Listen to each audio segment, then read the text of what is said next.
খাদ্য উপদেষ্টা আলী ইমাম মজুমদার বলেছেন, জনগণের নিরাপদ খাদ্য প্রাপ্তি নিশ্চিতে সম্ভাব্য সবকিছুই করা হবে।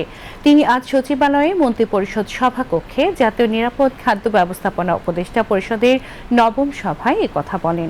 খাদ্য উপদেষ্টা বলেন, নিরাপদ খাদ্য নিশ্চিতের জন্য খাদ্য শৃঙ্খলের সাথে যুক্ত সবার প্রত্যক্ষ ও সক্রিয় অংশগ্রহণ জরুরি। তিনি বলেন, দেশে খাদ্যের কোনো ঘাটতি নেই, তবে নিরাপদ খাদ্য নিশ্চিত করার ক্ষেত্রে সক্ষমতার ঘাটতি রয়েছে।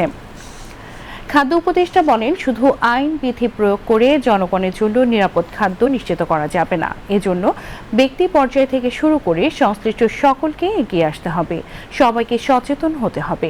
খাদ্য উপদেষ্টা জানান, জাপান সরকারের অর্থায়নে 10 বছর মেয়াদী 2,409 কোটি 70 লাখ টাকার food safety testing capacity development প্রজেক্টের আওতায় ঢাকায় একটি food safety reference laboratory, Chittagong ও খুলনায় 2টি খাদ্য পরীক্ষাগার, প্রশিক্ষণ ভবন নির্মাণ সহ প্রয়োজনীয় সক্ষমতা উন্নয়ন কার্যক্রম বাস্তবায়ন করা হচ্ছে।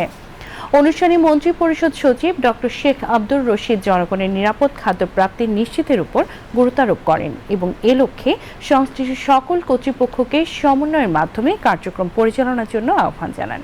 জনপ্রশাসন মন্ত্রণালয়ের সিনিয়র সচিব ডক্টর মোহাম্মদ মোখলেসুর রহমান বলেন, জনগণের নিরাপদ খাদ্যের বিষয়টি সর্বোচ্চ অগ্রাধিকার দিয়ে বিবেচনা করতে হবে এবং নিরাপদ খাদ্য কর্তৃপক্ষের জনবল বৃদ্ধির বিষয়ে প্রয়োজনীয় ব্যবস্থা গ্রহণ করা হবে। সভায় খাদ্য সচিব মোহাম্মদ মাসুদুল হাসান সহ সচিবগণ উপস্থিত ছিলেন।